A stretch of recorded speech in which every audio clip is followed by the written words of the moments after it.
because that's just all kinds of stuff you don't understand about ice crystals. So he didn't have any, you know, it was the Hubble fellow at the planetarium after the lecture. Among them was Alexander Balandine, a former Soviet cosmonaut who spent 6 months aboard the Mir space station. In his lecture, Balandine conceded that he and many other cosmonauts had seen UFOs. "We cosmonauts had a golden rule," he said.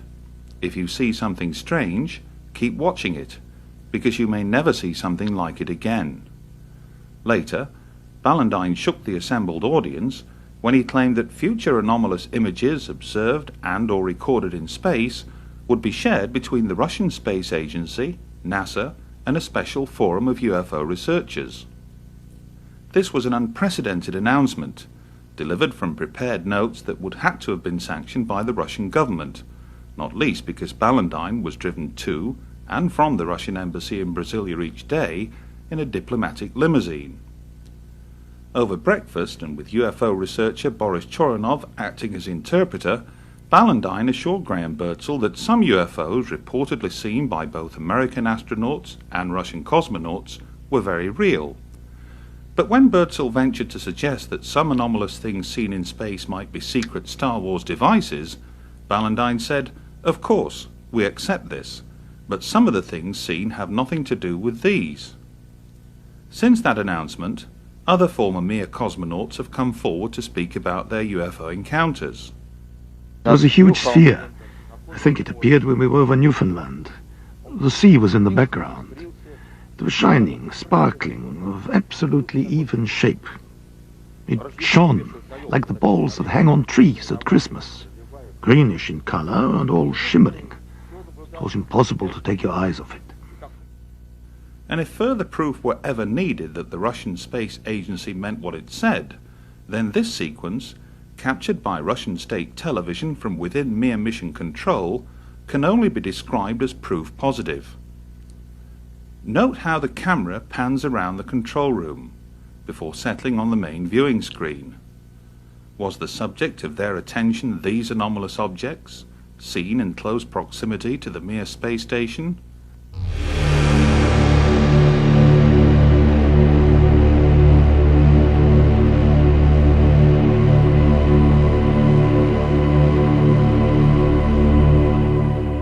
Intriguingly, here's the exact same sequence, only this time recorded by Martyn Stubbs from NASA's downlink.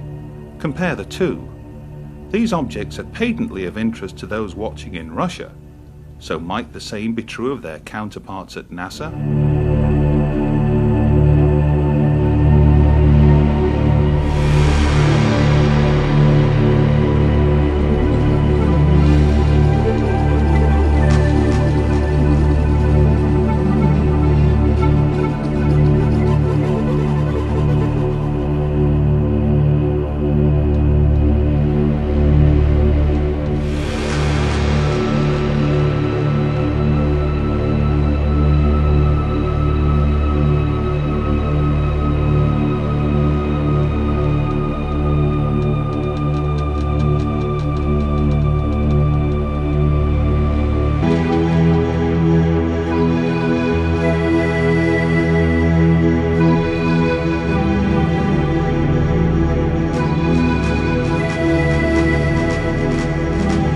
Better view, a lot more contrast visible.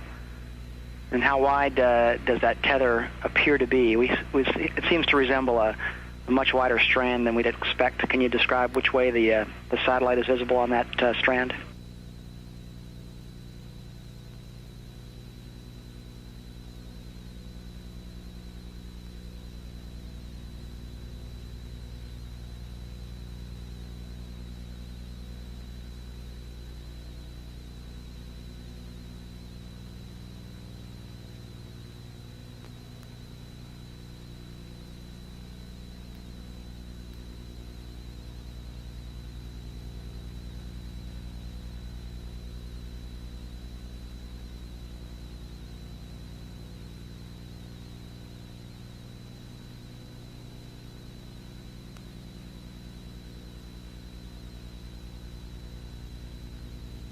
satellite now.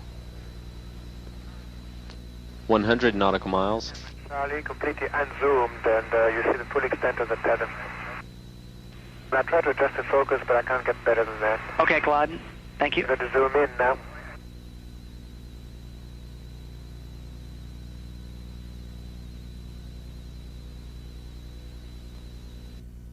Recorded by Martyn Stubbs, we have seen countless examples of the spheres, the first space phenomenon, but until now, few have ever come across, least of all seen described, what has been labelled the second space phenomenon. Those that have been left speechless, including eminent scientists, astrophysicists and, as we have learned, highly placed figures within the Canadian Space Agency. Someone who was prepared to comment publicly